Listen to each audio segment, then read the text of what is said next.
bersekutu mendekatkan diri lebih lagi dengan Tuhan. Haleluya, haleluya. Yesus, tolong kami Tuhan, jamah dan rawat kami, ya kami menikmati kasih-Mu, kami menikmati hadirat-Mu. Haleluya, haleluya Yesus, haleluya.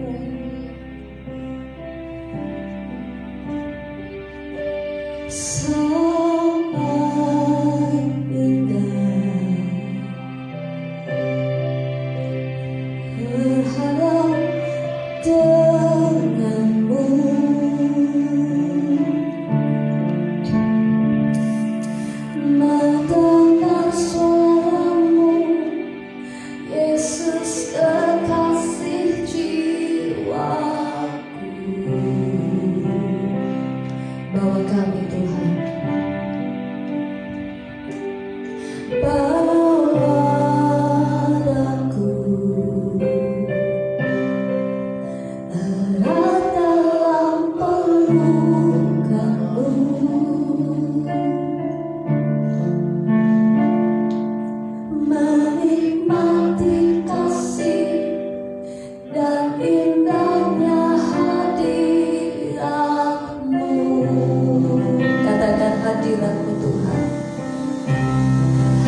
Dan kami semua menikmati lawatan-Mu pagi hari ini. Sebab itu kami membuka lebar-lebar hati kami untuk Roh Kudus boleh bekerja menjamah kami Tuhan pada pagi hari ini. Engkau lawat setiap kami. Kami akan mau Tuhan terus memberi yang terbaik bagi Engkau. Sebab Tuhan sudah memberikan yang terbaik buat hidup kami. Dan kami mau menikmati kehadiran-Mu di tempat ini sampai berakhir ibadah ini Tuhan. Kami mau tetap tinggal tetap di dalam hadirat-Mu. Terima kasih Tuhan, di dalam nama Tuhan Yesus Kristus. Haleluya. Amin. Haleluya. Shalom Bapak Ibu. Haleluya. Semuanya menikmati sukacita Tuhan.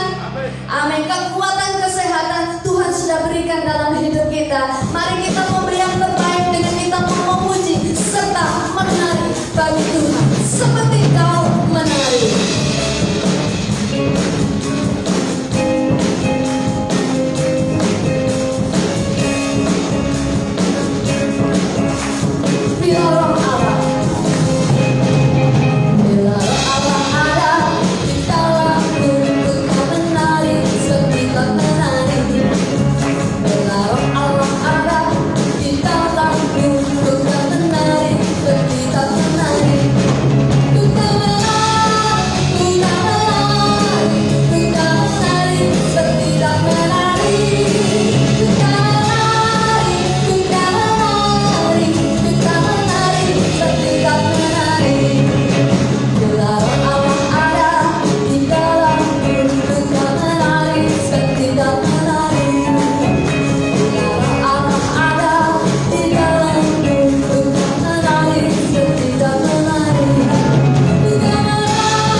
seperti Daud, dia tanpa malu, tanpa sungkan, dia tidak memikirkan apa kata orang. Dia menari di hadapan orang banyak untuk Tuhannya. Karena dia mengalami pertolongan Tuhan, dia mengalami kemenangan yang Tuhan berikan kepada dia dan pasukannya, sehingga dia bergilang dan sangat bersukacita. Dan seharusnya itulah respon kita sebagai anak Tuhan, di mana kita terus-menerus kita ditolong Tuhan. Amin. Jangan lupa untuk terus bersukacita karena Tuhan, karena kuasanya Tuhan itu terlebih besar di dalam hidup kita. Kuasanya sanggup menyembuhkan kita, kuasanya sanggup untuk memulihkan kita sekalian. Bapak Ibu percayakan hal ini? Haleluya.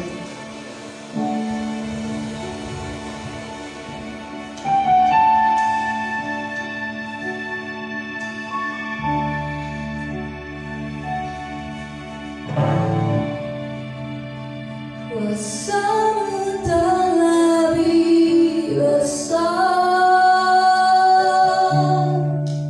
Tuhanku terlebih besar. Tak pernah terlambat janji-Mu ya Tuhan, menolong hidupku. Kuasa-Mu terlebih besar, Tuhanku terlebih besar. Tak pernah terlambat janji-Mu ya Tuhan, pulihkan hidupku. Hanya Tuhan saja perlindungan dan pertolongan kita.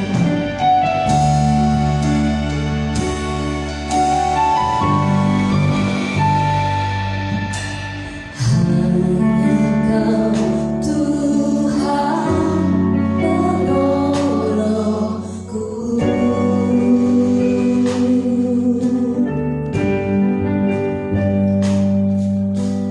yang selalu setia bersamaku.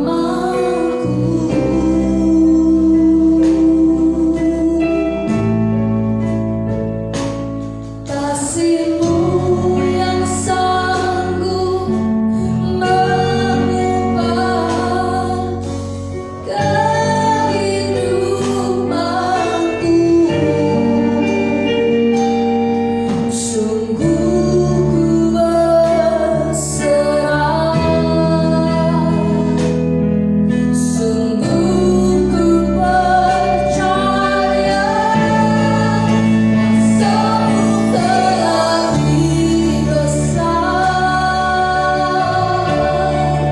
Tuhanku terlebih besar.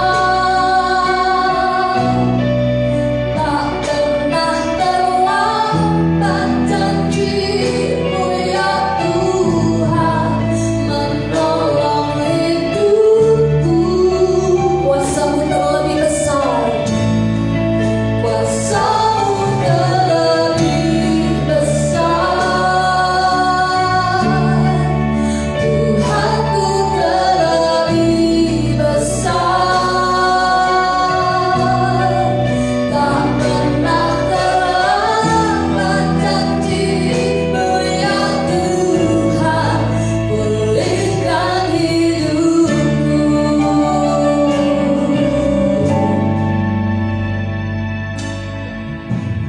Hanya Kau Tuhan penolongku, Dia yang selalu setia bersama kita,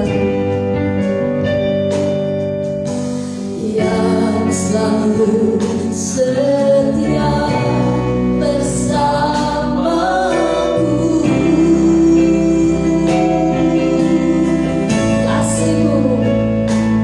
Kasih-Mu yang sanggup mengubah kehidupanku. Sungguh ku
masih nafas kehidupan yang kami nikmati dengan penuh ucapan syukur, sehingga hari ini kami dapat menikmati kesehatan dan dapat beribadah di rumah Tuhan dengan hati yang penuh dengan sukacita.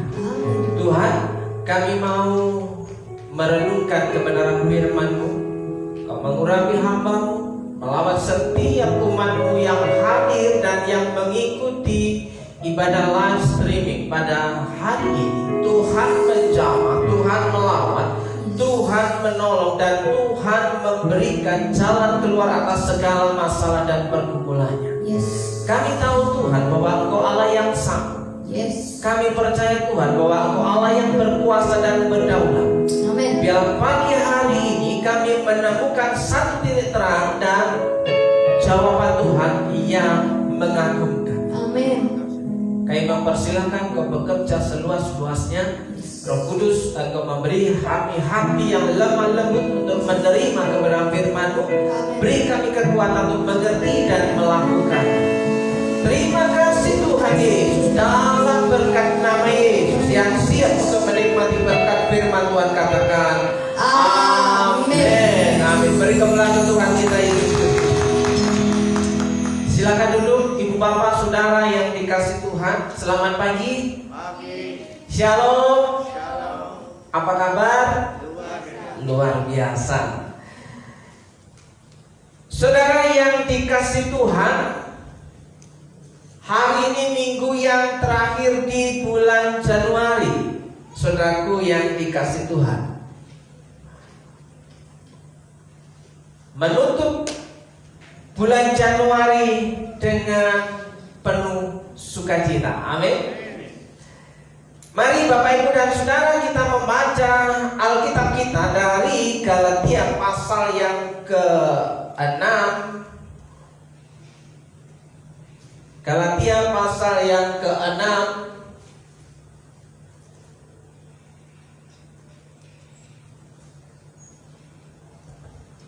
ayat yang ke-7 sampai dengan ayat yang ke-10.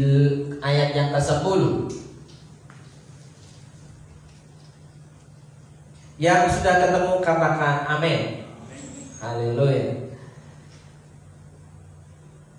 Saudara, saya membaca ayat yang ganjil dan saudara membaca ayat yang genap.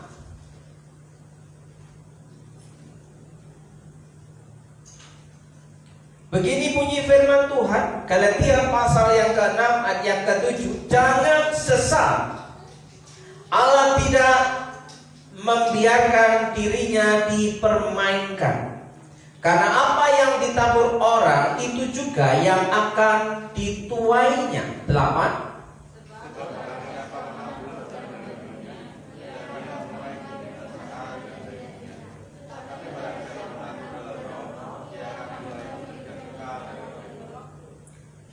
Janganlah kita jemu-jemu berbuat baik, karena apabila sudah datang waktunya kita akan menuai.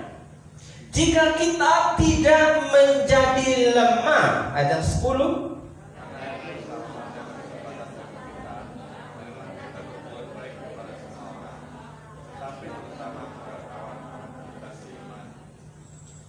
Puji nama Tuhan. Bapak Ibu dan Saudara, berbahagialah orang yang mendengarkan, merenungkan, serta melakukan firman Tuhan dalam kehidupannya sehari-hari. Amin. Hari ini kita membaca Galatia pasal yang ke-6 ayat yang ke-7 sampai dengan ayat yang ke-10. Saudaraku yang dikasih Tuhan, dalam ayat yang ke-7 dikatakan kalimat pertama, frase yang pertama, jangan sesat. Ya. Ini suatu peringatan yang sungguh serius, saudaraku yang dikasih Tuhan. Alkitab berkata jangan sesat. Kenapa dikatakan demikian? Allah tidak membiarkan dirinya dipermainkan. Saudaraku, ada banyak kisah, ya, kejadian latar belakang kenapa Galatia pasal yang ke-6 ini ditulis. Ya, karena ada kasus-kasus yang terjadi dalam kehidupan orang Kristen pada zaman itu, saudaraku yang dikasihi. Apa yang terjadi pada zaman itu? Yaitu ada banyak orang Kristen yang pura-pura hidupnya itu seperti orang yang rohani, tapi pada hakikatnya dia mengingkari imannya kepada Tuhan Yesus. Jadi seperti kebanyakan orang Kristen, tapi sesungguhnya hatinya, tindakannya tidak mencerminkan kebenaran firman Tuhan. Makanya di sini karena jangan sesat, Allah tidak membiarkan dirinya dipermainkan, karena apa yang ditabur orang itu juga yang akan dituainya. Jadi Alkitab seringkali mengulang-ulang tentang apa yang ditabur seseorang itu yang akan bakal dituai. Itu namanya hukum, sudah hukum alam dari awal mulanya, saudara. Orang yang menabur dia yang punya hak untuk menuai. Jadi apa yang ditabur orang pada waktu itu, banyak orang Kristen menabur sesuatu yang tidak baik, menabur sesuatu yang tidak benar, ya, baik dalam hal ibadahnya ataupun dalam hal berhubungan dengan orang-orang di sekelilingnya, terutama pada orang-orang Kristen sekitarnya, saudara, ada di dalam jemaat Tuhan itu sendiri. Sebab barang siapa menabur dalam kedagingan, dalam dagingnya, ia akan menuai kebinasan dari dagingnya, saudara. Apa yang dimaksud jangan sesat, ternyata unsur yang memenuhi adalah karena mereka hidup di dalam daging. Ya, ada manusia roh, ada yang manusia daging, saudaraku yang dikasih Tuhan. Nanti saudara periksa kitab Galatia di rumah. Apa itu manusia roh, apa itu manusia daging, saudara. Sehingga sisi dikatakan jangan sesat. Tetapi barang siapa menabur dalam roh, ia akan menuai hidup kekal dari roh itu. Jadi apa yang kita tabur, kita menabur yang rohani, kita akan menuai hal yang rohani, bahkan plus, ya kan? Kalau menabur hal kedagingan, kita akan menuai sesuatu yang di luar kekekalan, saudaraku yang dikasih Tuhan. Jadi janganlah kita jemu-jemu berbuat baik. Rupanya, saudaraku yang dikasih Tuhan, kasus yang terjadi pada zaman itu adalah banyak orang yang tidak mau berbuat baik. Artinya hidup mereka semau-maunya mereka sendiri, saudaraku yang dikasih Tuhan. Mereka datang ke gereja, datang ibadah, datang, tapi pada hakikatnya mereka tidak mau berbuat baik. Makanya di sini janganlah kita jemu-jemu berbuat baik. Ada nasihat untuk berbuat baik, ya. Karena apabila sudah datang waktunya, kita akan menuai jika kita tidak menjadi lemah. Saudaraku yang dikasih Tuhan, terkadang kita berpikir bahwa ketika kita menabur kebaikan terhadap orang lain, kita merasa bahwa kita rugi. Kita merasa bahwa kita itu pemborosan. Kita merasa bahwa kita itu melakukan hal yang sia-sia. Padahal kata orang tua zaman dahulu, ya, itu mengatakan bahwa kita itu disuruh menabur kebaikan, ya. Becek ketitik olo ketoro, ya kan? Yang berbuat baik itu akan bakal kelihatan, dan yang berbuat jahat pada akhirnya akan tampak juga. Nah, siapa yang menabur kebaikan dalam kehidupannya, ya niscaya, ini kata orang tua saja, ya, bahwa engkau di hari kemudian kelak, apa yang kamu tabur kepada orang lain itu akan diperlakukan juga dalam kehidupan kamu. Itu nasihat orang tua kita zaman dulu.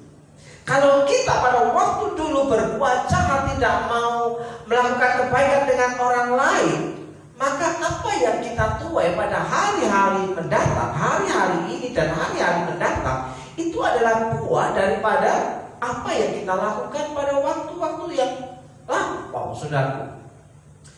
Tidak mungkin ibu bapak saudara orang itu berhasil sukses instan. Pasti ada kronologisnya untuk mengalami kesuksesan dan keberhasilan yang namanya kemapanan. Ibu bapak saudara yang dikasih Tuhan, orang yang menikmati hasil dari jerih payahnya itu dibangun dari 0, 1, 2, 3 sampai pada titik tertentu yang dia menikmatinya. Tidak mungkin dari 0 itu langsung ke angka 9. Angka 9 dikatakan angka sempurna dalam huruf Tionghoa kuno. Ya, kalau angka 8 adalah angka keberuntungan. Ya, makanya ada banyak mobil dengan nomor seri 888. Keberuntungannya itu sudah pol. Ya, kalau ada 8989 itu sudah untung dan sempurna. Excellent, saudaraku yang dikasih itu. Nah, saudaraku yang dikasih itu, jika kita tidak menjadi lemah, kita akan menikmati jerih lelah kita. Ada banyak orang bekerja keras mati-matian, setengah mati, atau ya pokoknya pergi pagi pulang sore sampai tidak bisa meluangkan waktunya untuk pasangannya, untuk anaknya, untuk keluarganya. Dia berpikir dia akan bekerja keras sekeras-kerasnya sampai lupa waktu, lupa makan, lupa ibadah, lupa keluarganya. Dia mengorbankan segalanya demi untuk mengumpulkan pundi-pundi uang. Tak sempat menikmati di hari tuanya, uangnya banyak, tapi uang itu hanya untuk mengurus kesehatannya saja. Saudaraku yang dikasih Tuhan, tidak bisa menikmati hasil jerih lelahnya. Apa yang bisa kita nikmati ketika kita mengumpulkan sesuatu yang sudah bertahun-tahun, tapi pada akhirnya kita tidak bisa menikmatinya dengan sukacita. Bahkan misi kerajaan Allah kita diberkati untuk menjadi berkat itu tidak terjadi. Bagaimana mungkin bisa menjadi berkat bagi orang lain sementara kita menikmatinya aja tidak bisa? Mau makan susah, ada banyak pantangan-pantangan yang terjadi dalam kehidupan kita. Nah, oleh sebab itu Bapak Ibu dan Saudara yang terkasih, ayat yang ke-10, karena itu selama masih ada kesempatan bagi kita, selama masih ada kesempatan bagi kita, marilah kita berbuat baik kepada semua orang. Catatan di sini semua orang, tetapi terutama kepada kawan-kawan kita seiman. Jadi orang yang dewasa dalam rohani itu orang yang dewasa dalam tanggung jawab. Dia tidak berfokus dalam hidupnya sendiri, dalam keluarganya sendiri, tapi dia mulai memperhatikan keluar. Misi kerajaan Allah diberkati untuk menjadi berkat. Kalau hanya masih mementingkan untukku, untuk keluargaku, saudaraku yang dikasih Tuhan, setiap manusia, setiap pribadi, setiap keluarga pasti akan punya masalah dan pergumulannya dan tidak akan pernah kosong. Masalah pertama selesai, muncul masalah yang kedua. Masalah kedua selesai, muncul masalah yang ketiga. Karena masalah itu akan berdampingan dengan kehidupan kita. Apakah ada di antara kita yang orang yang disebut dengan Mr. No Problem? Orang yang tidak pernah punya masalah. Kamu ada pergumulan? Enggak, biasa aja. Kamu ada kesulitan? Enggak, biasa. Tapi faktanya memang tidak mengerjakan apa-apa, kan? Saudaraku yang dikasihi Tuhan, kita akan melihat di ayat yang ke-10 di sini, kepada semua orang. Semua orang itu bukan hanya pasangan kita, bukan hanya keluarga kita, ya, bukan hanya saudara kita, tapi kepada saudara-saudara seiman yang lain.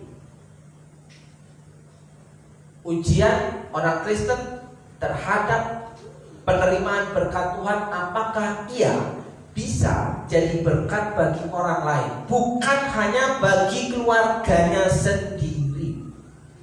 Saudara yang dikasihi Tuhan, kalau bekerja untuk keluarganya sendiri itu sudah natural, sudah biasa, ya, sudah wajibnya kita itu mencukupi kebutuhan keluarga kita, itu sudah wajib, ya. Tapi yang luar biasa, kita bisa memperhatikan kehidupan orang yang ada di sekeliling kita. Nah, perhatikan yang kalimat kata yang di sini, ya. Selama masih ada kesempatan. Nah, hari ini kita akan berbicara membahas kata ini, kesempatan. Katakan kesempatan. Ya, kesempatan berbuat baik, segera lakukan perbuatan baik. Kesempatan untuk ibadah, segera lakukan ibadah. Kesempatan untuk berdoa, segera lakukan untuk berdoa. Jangan tunda-tunda waktu lagi untuk kita mengerjakannya. Kesempatan untuk mengerjakan pekerjaan kita jangan pernah ditunda-tunda. Kalau ditunda, jelas hasilnya kita akan lambat untuk menikmatinya. Semakin cepat selesai, hasilnya akan segera kita terima. Kalau kita bekerja di bidang jasa, semakin cepat kita menyelesaikan pekerjaan kita, maka akan semakin cepat kita menerima bayaran, ya. Lebih cepat, lebih baik, kecuali pekerja harian, ya. Ngitung jam bekerja saja, ya, mau rugi mau untung terserah bosnya. Nah, saudara, itu belum bisa dipercaya dengan harta orang lain. Kalau saudara memperhatikan, setialah dengan perkara-perkara kecil yang diberikan oleh Tuhan, maka aku akan diberikan perkara yang besar dan tanggung jawab yang besar. Ketika kita diberikan perkara yang kecil dan setia dengan harta orang lain, maka Tuhan akan memberkati kehidupan kita.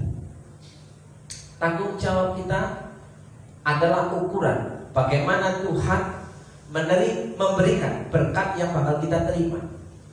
Kalau kita belum bisa mempertanggungjawabkan berkat yang kita terima, karena di sini dikatakan jangan cuma berbuat baik. Berbuat baik itu sampai keluar rumah, ya. Kalau cuma di dalam rumah itu sudah biasa, ya. Kesempatan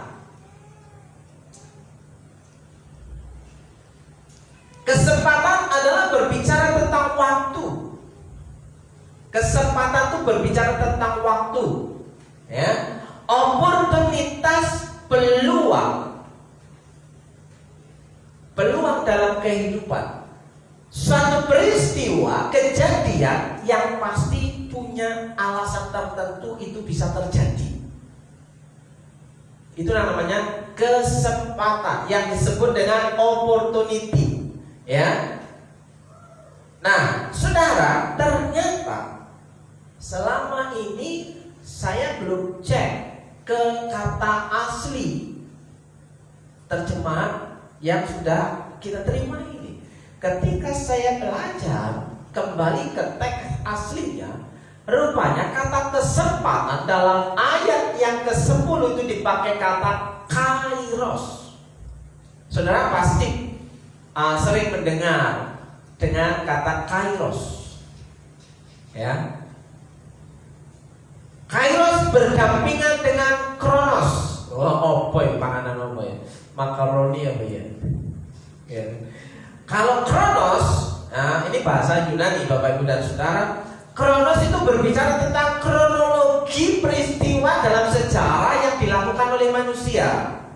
Itu kronologi yang bisa terjadi A, B, C, D, ya. Tapi berbeda dengan kairos. Kairosnya Tuhan, waktu Tuhan itu yang terbaik. Salah ya? Oh, salah apa? Oh, waktu Tuhan ya itulah, ya. Waktu Tuhan pasti yang terbaik. Indah pada waktunya. Nah, jadi kalimat-kalimat yang mendekati persamaan dengan kata kairos, ya, kesempatan ini adalah suatu kata Yunani kuno yang berarti saat atau waktu yang tepat. Waktu yang tepat, pada waktu yang tepat, waktu yang indah, ya. Indah pada waktunya Tuhan menentukan keputusannya, ya. Waktu Tuhan itu pasti yang terbaik. Makanya di sini kairos itu berbicara saat atau waktu yang tepat atau yang benar, waktu yang ditentukan oleh karena kedaulatan Allah. Ya, bukan karena kita, kalau kronos itu kita mulai mengerjakan, mulai dari bangun pagi supaya sampai tampil semenarik mungkin, itu karena sudah pagi, ya mandi, gosok gigi, ya. Setelah itu merias diri, baru menempatkan pakaian-pakaian yang pas dalam kehidupan tubuh kita, baru kita melihat, berkaca. Itu namanya kronos, kronologinya sampai terjadi seperti ini. Itu kronologi. Tapi kalau kairos itu waktunya sangat pendek, ya. Saya pernah mengatakan bahwa kesempatan itu cukup sekali. Kalau cepat kesempatan ada 2 kali, 3 kali, itu tidak akan pernah sama. Jika kita tidak dipercaya oleh seseorang, maka jangan berharap kita akan mendapatkan kesempatan yang kedua kali. Jadi kesempatan itu berlaku cukup sekali lewat. Jika kita tidak bisa menangkap kesempatan itu, maka kita akan, ya, kehilangan yang namanya momen. Nah, ibu bapak yang dikasih Tuhan, Allah lah yang memberi saat-saat kesempatan dan keputusan kapan mulai dan kapan berakhir. Nah, hal ini menunjukkan promosi Allah terhadap orang-orang yang dipilihnya. Jadi orang-orang yang dipilih Tuhan itu tidak sembarangan, ya. Kesempatan yang diberikan, yang diputuskan Tuhan itu tidak ngawur, saudaraku yang dikasih Tuhan. Tuhan Yesus memilih 12 murid untuk menjadi, yang tangan kepanjangan Tuhan Yesus itu. Tuhan Yesus memilih orang-orang yang sedang bekerja dan cakap bekerja, bukan orang-orang yang sedang menganggur. Itu namanya kairos, ya. Terbatas, waktu yang pendek, itu namanya kairos, waktu yang tepat atau yang benar, ya. Edisi limited edition, bacanya begini.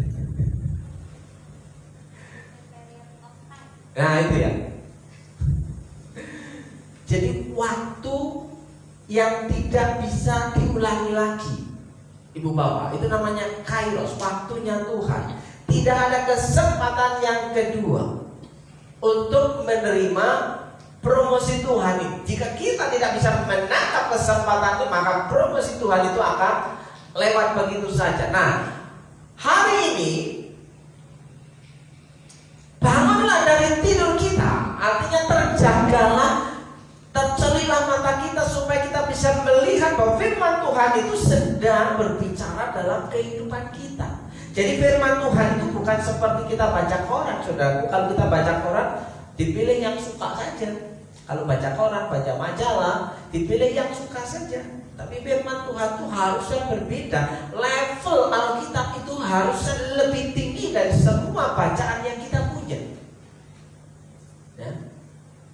Mulai dari Kejadian sampai Wahyu, bacalah tiap hari beruntun. Ya boleh sekali-sekali lompat-lompat boleh, tapi beruntun. Pasal 1, pasal 2, supaya tahu kronologisnya, kronosnya itu supaya tahu. Saudaraku yang dikasih Tuhan. Banyak orang mencomot-comot Alkitab seenaknya saja. Makanya saja sebenarnya ketika khotbah ayat itu agak-agak gampang. Kenapa? Karena saya takut keluar dari tujuan semula Tuhan mau mengatakan sesuatu kepada orang percaya pada waktu itu dan pada masa kini. Nah, bangun dari tidur itu apa? Hal ini Roma 13 ayat 11. Hal ini harus kamu lakukan karena kamu mengetahui keadaan waktu sekarang, yaitu bahwa saatnya telah tiba bagi kamu untuk bangun dari tidur. Banyak orang Kristen walaupun melek tapi sedang tidur. Kenapa? Tidak sadar siapa dirinya di hadapan Allah, siapa statusnya di hadapan, apa yang harus menjadi tanggung jawabnya sebagai orang percaya di hadapan Tuhan. Tidak sadar, artinya tidur. Jadi tidur itu bisa karena mata merem, tidur itu bisa mati, orang mati juga disebut tidur, Orang tidur itu bisa disebut istirahat. Tapi suruh bangun dari tidur supaya kita sadar dan berjaga-jaga. Ingatlah, iblis sedang berjalan mengaum-ngaum mencari mangsanya. Saudaraku yang dikasih Tuhan, sebentar lagi bulan kedua, sebentar lagi bulan yang ketiga. Pasti saudara akan mendengar cerita, saudara akan mendengar isu tentang kedatangan Tuhan yang kedua kali. Saudaraku, tak perlu risau, tidak perlu risau. Sebab sekarang keselamatan sudah lebih dekat bagi kita dari pada waktu kita menjadi percaya. Pada waktu kita percaya, kita dijamin untuk searea dengan Tuhan. Hari ini juga kamu bersama-sama aku di Firdaus, kata Yesus kepada orang yang ada di samping salibnya. Tuhan, jika engkau ada dalam kerajaan, ingatlah akan aku. Yesus berkata hari ini juga. Kalau bersama dengan Yesus itu mau di kapan, mau di mana saja, waktunya bagaimana, pokoknya kalau bersama Yesus Firdaus. Tidak peduli mau di tiang salib, tidak peduli dalam kesusahan. Jika bersama dengan Tuhan Yesus ada pertolongan yang ajaib. Yang percaya katakan amin. Keselamatan sudah lebih dekat bagi kita daripada waktu kita menjadi percaya. Lebih dekat, saudara. Pertolongan Tuhan itu semakin dekat. Kita bisa menuai kalau kita tidak menjadi lemah. Pada ayat yang Galatia tadi,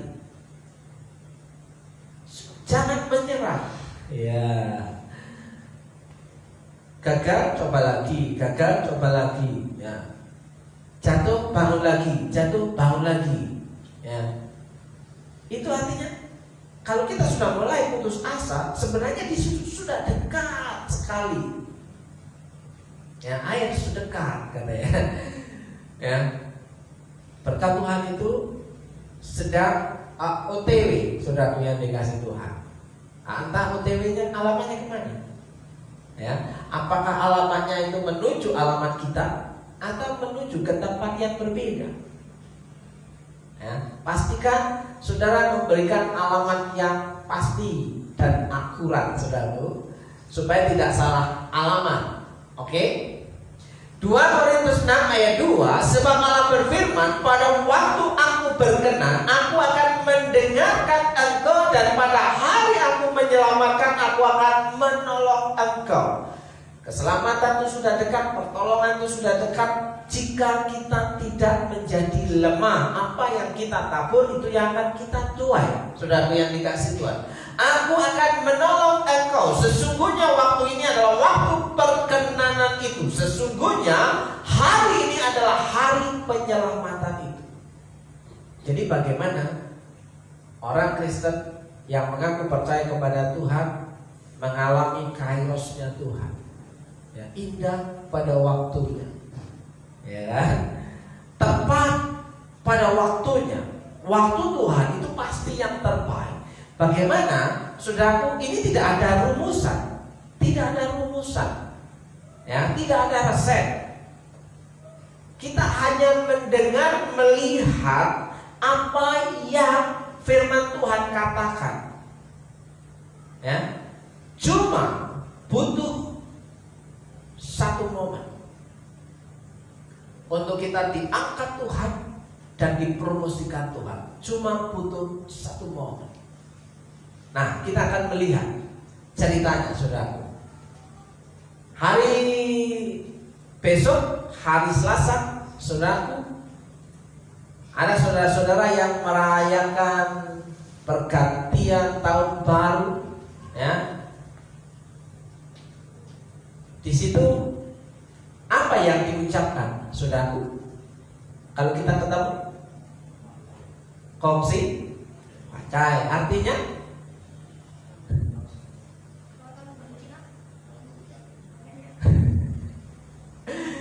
ya, saudaraku yang dikasih Tuhan, kalau kita ketemu dengan saudara kita yang etnis Tionghoa, ya. Kalau di Sumatera beda. Kalau di Sumatera Yonghi. Kalau sudah kayak gitu, wah, kemurahan Tuhan itu turun, gitu kan. Saudara yang dikasih Tuhan. Nah, tahun ini itu di tanggal hari Selasa itu masuk tahun macan, Year of Tiger, Year of Tiger. Ya, tahun baru Cina. Siapa yang punya siu macan? Bukan siu mamai, siu macan, saudara yang dikasih Tuhan. Nah, apa yang terjadi di tahun siu macan ini? Tahun macan ini, macan air katanya, saudaraku. Sementara kita hari ini masih di tahun kerbau. Kerbau itu yang pertama kebaikannya, dia punya kekuatan dan bekerja keras. Dia akan menikmati keberhasilan. Kelemahan dan kejelekan kerbau, dia suka di kubangan, ya, selalu berkubang, ya, di tempat yang sama. Bukan hanya keledai yang jatuh di lubang yang sama, tapi kerbau yang berkubang di kubangan yang sama. Itu hari ini kita masih di posisi tahun kerbau katanya. Tapi di hari Selasa pergantian tahun pindah ke tahun macan. Apa prediksi dari ahli Feng Shui, ya, dari Purwokerto? Saudara yang dikasih Tuhan, kiranya tahun ini dipenuhi dengan kesehatan, kebahagiaan dan berkat kemurahan Tuhan yang melimpah. Bukankah ini kata yang klasik identik dengan shalom? Ya, setiap Imlek kan, bukankah ucapan ini yang diperkatakan? Semoga Anda sehat, semoga Anda sejahtera, semoga Anda bahagia dan penuh dengan kedamaian. Shalom. Shalom itu artinya ini, ibu bapak saudara yang dikasih Tuhan. Nah, kekuatan di sio macan, tahun macan, ya, kekuatan di karakter macan itu percaya diri yang kuat akan pertolongan Tuhan. Saya tambahin, kalau macan aja hanya percaya diri, saudaraku. Nanti akan lihat. Yang kedua, keberanian mengambil tindakan dan sanggup bekerja ekstra. Ya, macan pada binatang darat, tapi suatu ketika dia bisa manjat pohon. Ya. Yang ketiga, kekuatan punya kemampuan untuk melakukan segala yang datang kepadanya. Walaupun masalah itu datang, dapat menyelesaikannya tanpa persiapan. Artinya kerja dadakan pun siap dan oke. Itu macan. Makanya diprediksi 6 bulan ke depan, maka keberhasilan itu akan menjadi bagian orang-orang yang punya siu macan. Di awal tahun, di bulan Januari, awal-awal tahun akan mengalami tantangan hambatan. 6 bulan kemudian baru akan menikmati hasilnya jika punya kepercayaan diri yang kuat, punya keberanian mengambil tindakan, punya kekuatan kemampuan untuk menyelesaikan masalah. Itu sio macan. Apa kata Alkitab? Supaya kita diangkat oleh Tuhan dan dipromosikan oleh Tuhan di tahun ini. Saudaraku yang dikasih Tuhan, kita percepat. Cuma butuh satu momen dalam hidup saudara, promosi Tuhan itu datang. Cuma butuh satu momen, ya. Promosi Tuhan itu datang dalam kehidupan saudara, siapapun saudara, ya. Karena promosi Tuhan, kairosnya Tuhan itu tidak butuh kepintaran yang kita buat-buat, tapi keputusannya Tuhanlah yang menjadi kenyataan yang bakal terjadi dalam kehidupan. Cuma butuh satu momen dalam hidup kita, promosi Tuhan itu datang, ya. Cuma butuh satu momen, Daud ketemu dengan Goliat, ya. Maka diangkat dan dipromosikan Tuhan, ya. Rupanya Daud ini kayak punya bagian tabiat dari sio macan, saudaraku yang dikasih Tuhan. Ya, apa yang terjadi dengan Daud? Saudara, bayangkan saudaraku, Daud yang baru seperti Nathan, seperti Hizkia berhadapan dengan, ya, jawara orang Filistin yang sudah dibentengi dirinya lengkap dengan senjata di tangan, badannya lebih tinggi 2 meteran. Nah, sementara Daud itu anak yang basah, bau kencur katanya, ya, kulitnya kemerah-merahan, ya. Saudaraku yang dikasih Tuhan, tapi Daud butuh momen ketemu Goliat, maka diangkat dan dipromosikan Tuhan. Saudara baca dalam 1 Samuel pasal 17, ya. Di sini Daud berkata kepada Goliat, karena Goliat ini ngejek orang Israel, saudaraku. Goliat ini mengejek orang Israel sampai Saul, pemimpin Israel, tidak punya nyali dan keberanian menghadapi Goliat, orang Filistin ini. Kakak-kakaknya Daud yang notabene adalah seorang prajurit tidak punya keberanian untuk menghadapi Goliat. Goliat ini tantangan yang besar, rintangan yang besar, ya, musuh yang besar. Maka Daud dikenal dengan namanya giant killer. Apa itu giant killer? Pembunuh raksasa, ya. Raksasa apa yang ada di hadapan kita di hari-hari yang ke depan? Saudaraku yang dikasih Tuhan, apakah kita sanggup punya keberanian untuk menerobos masalah itu? Saudaraku, Daud berkata, aku mendatangi engkau dengan nama Tuhan semesta alam. Modal Daud itu keberanian melawan Goliat, karena semuanya sudah tidak ada yang bisa punya keberanian melawan Goliat dan maju.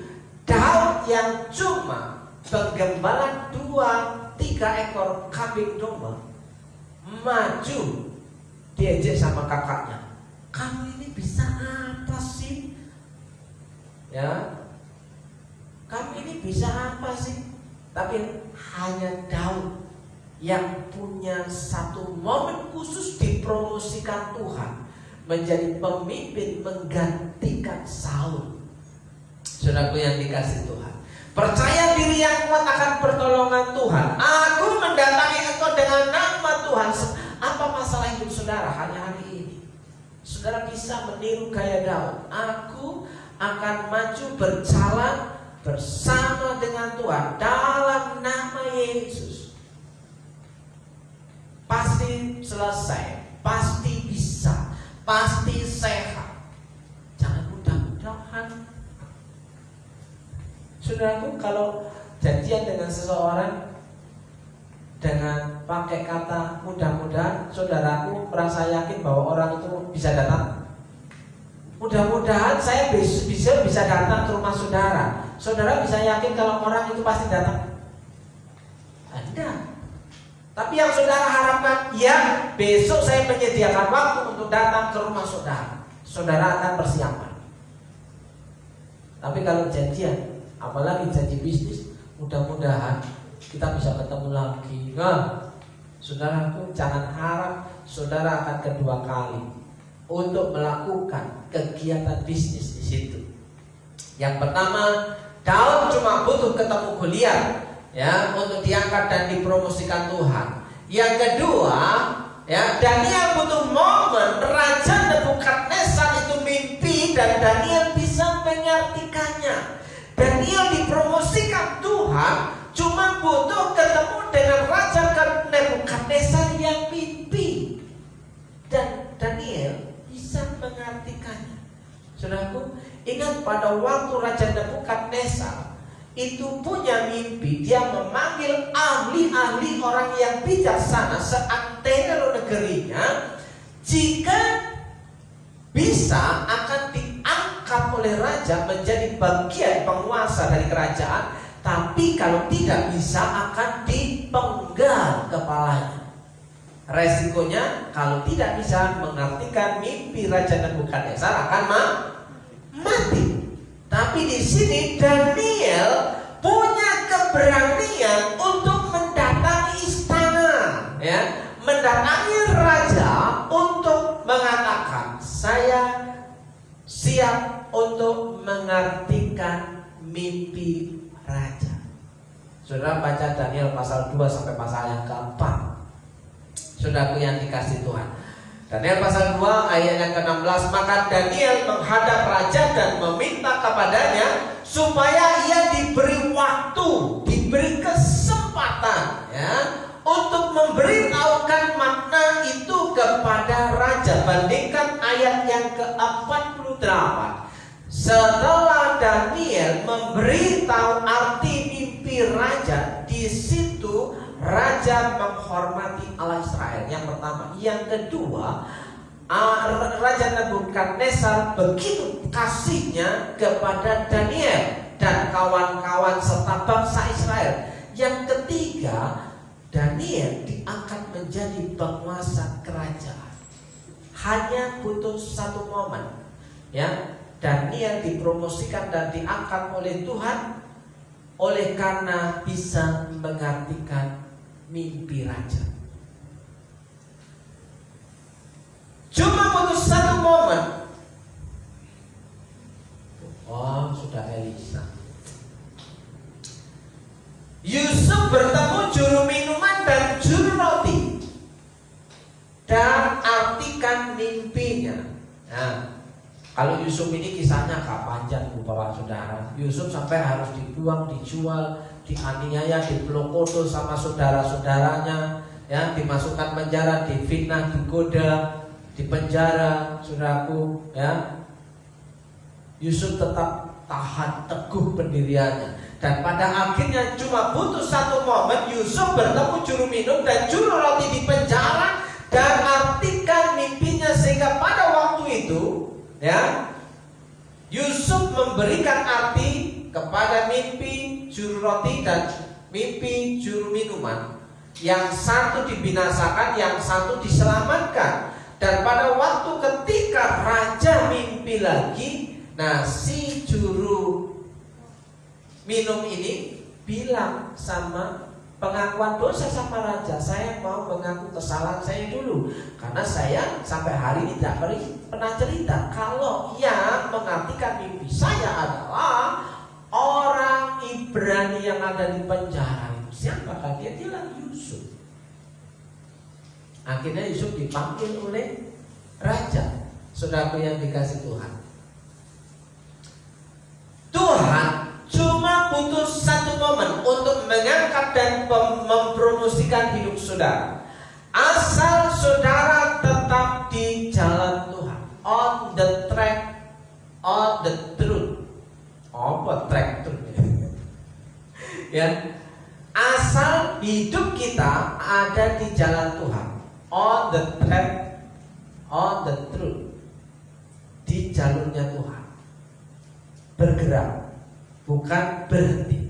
Saudaraku yang dikasih Tuhan, cuma butuh satu momen, Allah bisa mengangkat dan mempromosikan hidup saudara, baik dalam keluarga, baik dalam pekerjaan, baik dalam studi sekolah yang masih sekolah, baik dalam hal apa saja. cuma butuh satu momen, satu kesempatan yang Tuhan telah putuskan untuk mengangkat saudara naik satu level, ke level yang lebih tinggi lagi.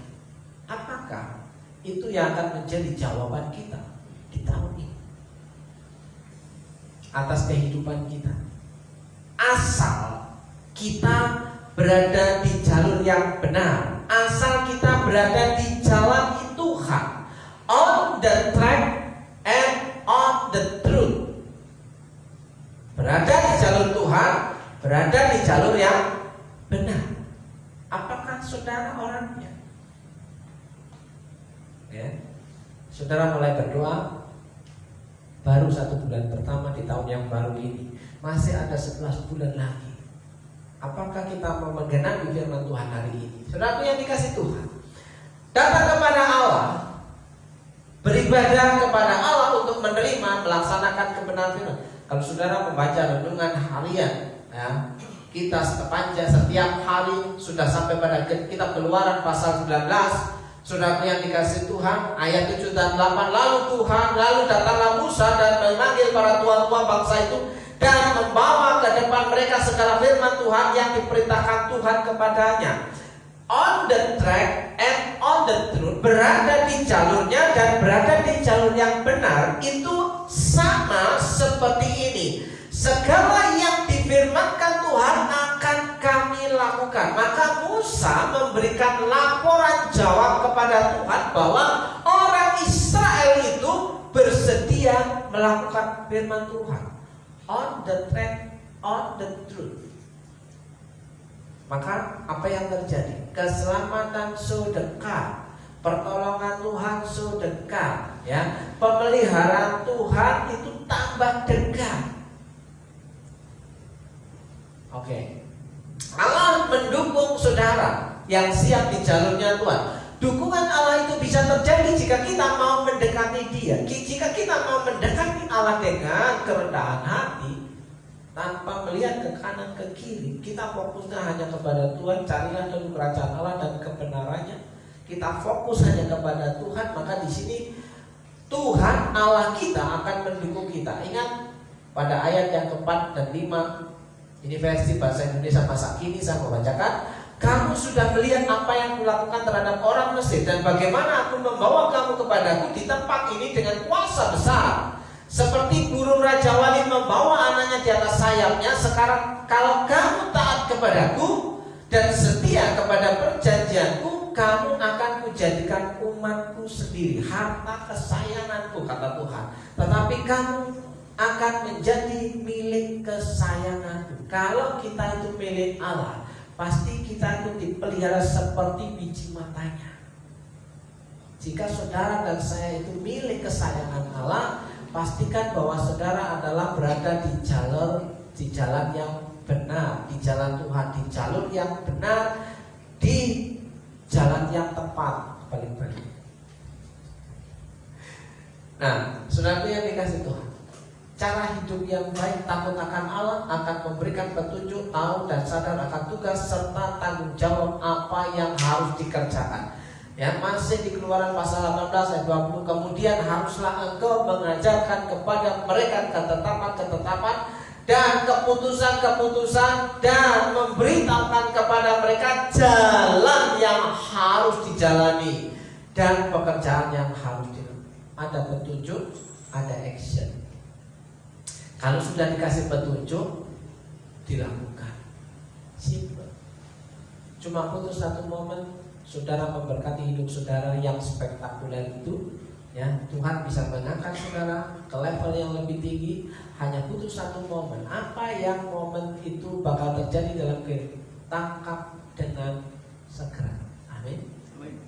Saudaraku yang dikasih Tuhan, karena tidak tepat hari ini pada perayaan Imlek, karena masih jatuh pada hari Selasa, kita mendahului, ya, Fauzi Macan. Ya, karena juga mungkin juga belum bisa untuk bertandang silaturahmi dengan seperti waktu-waktu yang sudah-sudah. Tapi yang jelas, doa kami untuk Bapak Ibu dan Saudara, semoga saudara dalam keadaan sehat-sehat saja dan baik-baik saja. Amin. Mari kita berdoa.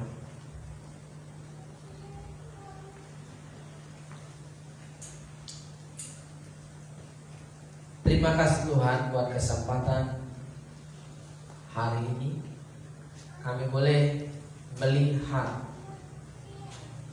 kami boleh mengenal bagaimana cara Tuhan mempromosikan Daud untuk menjadi seorang pemimpin atas Israel. Bagaimana cara Tuhan mempromosikan Daniel untuk menjadi pemimpin. Bagaimana cara Tuhan mempromosikan Yusuf untuk menjadi penyelamat bagi bangsa Israel dan menjadi seorang pemimpin yang dikenal oleh dunia. Hari ini kami mau membuka hati untuk Tuhan nyatakan kuasa, untuk Tuhan nyatakan mukjizat yang terjadi dalam kehidupan umatmu satu persatu. Cuma butuh satu momen, kairosnya Tuhan, waktu yang tepat dan waktu yang benar bagi kehidupan kami di tempat ini, untuk bisa sembuh dari sakit penyakit, untuk bisa pulih dalam rumah tangga,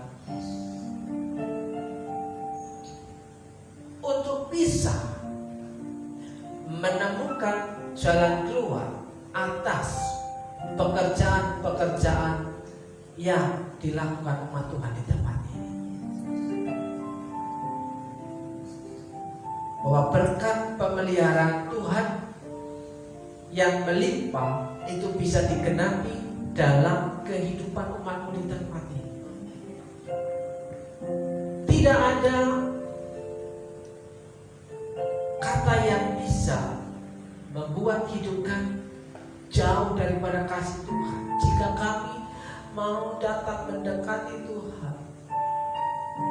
Dan pada hari ini Tuhan, kami mengambil keputusan untuk tetap setia di jalan Tuhan, untuk tetap setia di jalurnya Tuhan, untuk tetap setia di jalan yang benar itu. Terima kasih Bapak, terima kasih. Kami siap untuk memberikan yang terbaik, untuk hormat bagi kemuliaan nama Tuhan, bagi kerajaan Tuhan, kerajaan Allah di kota ini melalui gereja ini. Dalam berkat nama Yesus, yang siap untuk menerima berkat kemurahan Tuhan di hari-hari yang akan datang, katakan amin. Amin. Saudaraku yang dikasih Tuhan, kita akan memberikan persembahan. Saudara mempersiapkan persembahan yang terbaik yang Tuhan berikan dalam kehidupan saudara, sehingga saudara dapat berkata, ini Tuhan, bahwa persembahan itu adalah persembahan yang terbaik bagi kemuliaan nama Tuhan. Haleluya. Terima kasih Tuhan untuk kasih setiamu yang ku alami dalam hidupku. Terima kasih Yesus untuk kebaikan-Mu sepanjang hidupku. Terima kasih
wadah dengan dua berkat pada siang ini.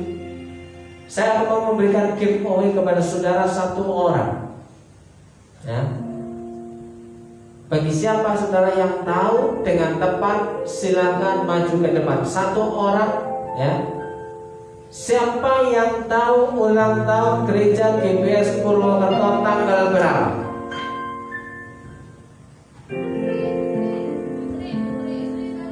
Maju. Hah? Berapa? Tanggal berapa?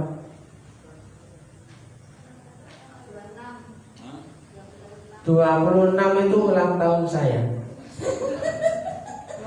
Maju, pokoknya maju. Kesempatan cuma sekali.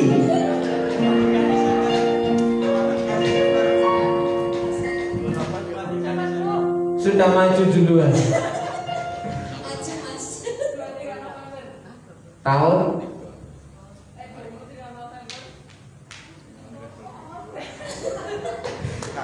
tonggapinya siapa yang bisa maju?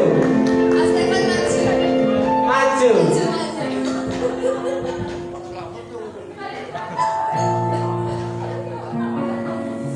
23 Desember 76.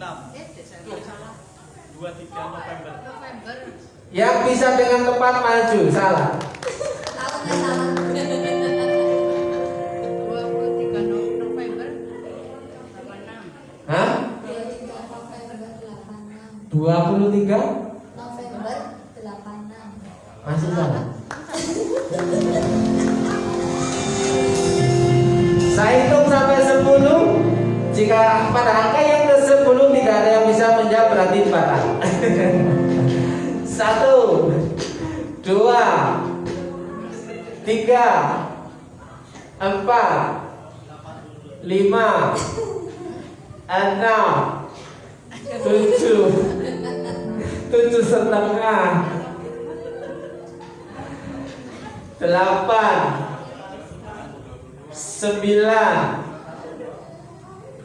9 setengah. Tahunnya Batal.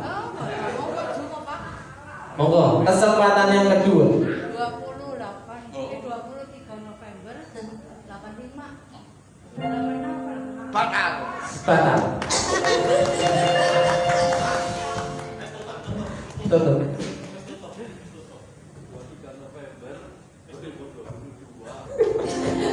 kan ulang tahun katanya. Oke, lupakan semuanya itu. Ya. Yang betul 23 November 1953. Mari kita berdoa. Tuhan Yesus, kami mengucap syukur buat kesempatan pada pagi hari ini, siang hari ini kami menikmati sukacita kebenaran firman Tuhan. Dan kami tahu bahwa Tuhan sanggup melakukan perkara yang besar dalam kehidupan umat-Mu di tempat ini. Sesuatu yang mustahil bisa lakukan dalam kehidupan umat-Mu di tempat ini, dalam bidang apa saja, melalui rumah tangganya, melalui pekerjaannya, melalui sekolahnya. Tuhan lakukan perkara-perkara yang ajaib dan besar dalam kehidupan umat-Mu yang tetap ada di jalurnya Tuhan. Terima kasih Tuhan, terima kasih Tuhan. Mari saudara kita pulang dengan menerima berkat firman Tuhan.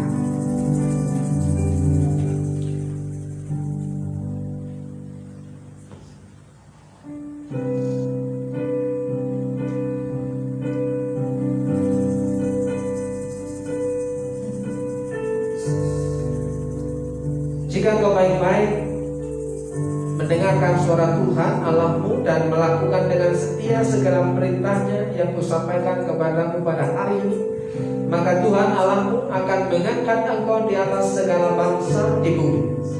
Segala berkat ini akan datang kepadamu dan menjadi bagian jika engkau mendengarkan suara Tuhan Allah dalam berkat nama Yesus. Tuhan memberkati engkau dalam berkat nama Yesus. Tuhan melindungi engkau dalam berkat nama Yesus. Tuhan menyinari engkau dengan wajah-Nya dan memberi engkau kasih karunia. Dalam berkat nama Yesus, Tuhan menghadapkan wajahnya kepadamu dan memberikan kepadamu damai sejahtera. Dalam berkat nama Yesus, diberkati hidupmu, diberkati rumah tanggamu, diberkati pasanganmu, diberkati suamimu, diberkati istrimu, diberkati anak-anakmu, diberkati seisi rumahmu. Dalam berkat nama Yesus, berkat yang baru diperintahkan mendatangi hidupmu, keluargamu, dan pekerjaanmu. Dalam berkat nama Yesus, berkat yang tidak lazim diperintahkan mendatangi hidupmu.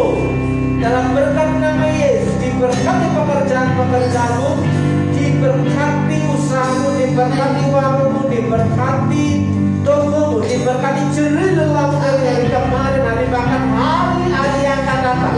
Dalam berkat nama Yesus, saudara yang percaya bahwa Allah sanggup mengangkat dan mempromosikan hidup saudara dari yang tidak ada menjadi ada. Yang percaya katakan Amin. Amin.